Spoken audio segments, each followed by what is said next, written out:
This is Tom Kelly for USA Nordic TV. We're here today with Casey Larson. He is in Oberstdorf, Germany. And Casey, we are on the eve of the 69th Four Hills tournament. You're in there for the opening event and hopefully all four of them. How does it feel to be in town? And I know there's not a lot of spectators coming this year, but this is the biggest thing in ski jumping.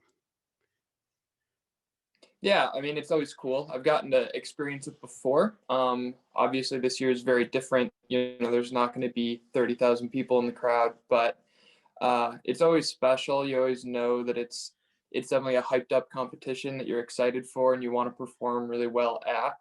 And I mean, all four of these hills are so iconic, I think, in the ski jumping world. So whenever you get a chance to jump them, you're really excited. And then especially here in Oberstdorf, world champs here coming up, and it's a brand new hill, so it'll be really, really interesting to see how it goes.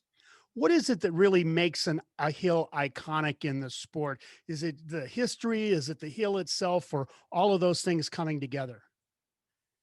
For me, it's definitely the history, and I don't know, they're iconic to me just because the four hills are what you grew up watching, or as a kid, like that was the competitions that you really knew about, and hills like Garmisch and Bisch and even Innsbruck, and Oberstdorf, obviously, they're all so unique and interesting just to look at. Like they're the centers of the city, centers of the town, and you got Innsbruck right in a big, big city. It's just right in the middle. So every single one of them is really, really fun to be at. And usually there's a ton of fans, and it's just such a hyped up competition where you when you show up, it's definitely there's a different smell in the air when it comes to the four hills. As a ski jumper, because these hills are different, do you have to change your style or your approach to each one of the four jumps that you'll be on? You really, really try not to, because for the most part, a really good ski jump is going to go really far on every hill, from a 70-meter all the way up to a ski flying hill. You're trying to do the same thing. But yeah, I mean, every one of these hills flies a little bit different. A lot of people say Innsbruck's a little bit smaller, so power works better. Or Oberstdorf, you can fly really low for a really long time, but in the end of it, you're not going to change anything that you haven't been training for or practicing. So I would say no. You've had a fascinating season so far with the World Cup and actually the Ski Flying World Championships. How has that gone for you so far? I know you've been running all over Europe, despite the fact that there are COVID protocols in place. It's made it a little bit more challenging at each jump. But how has it gone for you so far this first month of the season?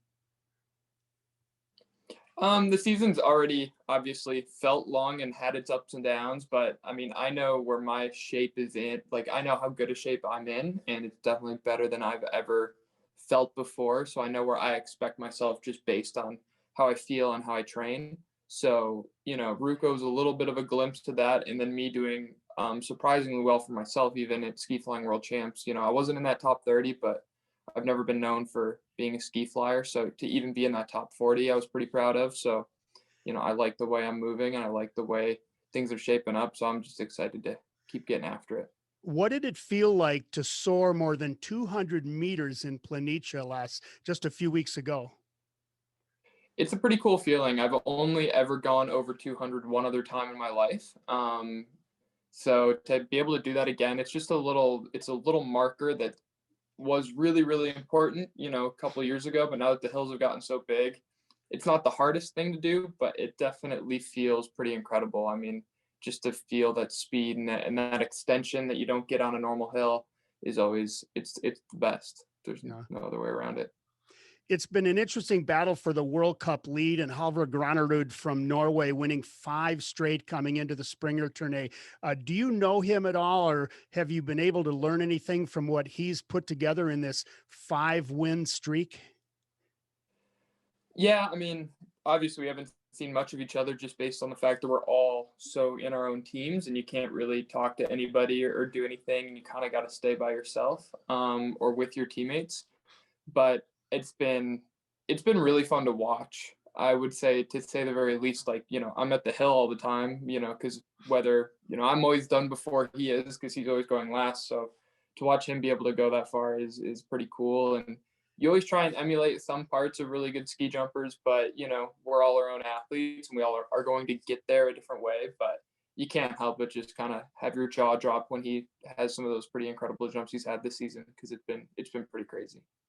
Last thing, you and the other USA Nordic jumpers and combined skiers have, for the most part, you spend your holidays over in Europe. What did you do to celebrate Christmas earlier this week? We didn't do a whole lot. A lot of Zoom calls with the family. That was definitely the highlight. But our coach Bine had us all over on Christmas Eve and made us feel a lot more at home. And I would say that was really really nice of him. And inviting us into his own home. So you know that was a good Christmas. Well, Casey, good luck to you. I know that all of your family and friends at the Norge Ski Club in Chicago are going to be tuned into Peacock watching you soar in the Four Hills tournament. This is Tom Kelly with USA Nordic TV. A big thanks to Casey Larson on the eve of the Four Hills tournament. Thank you, Tom.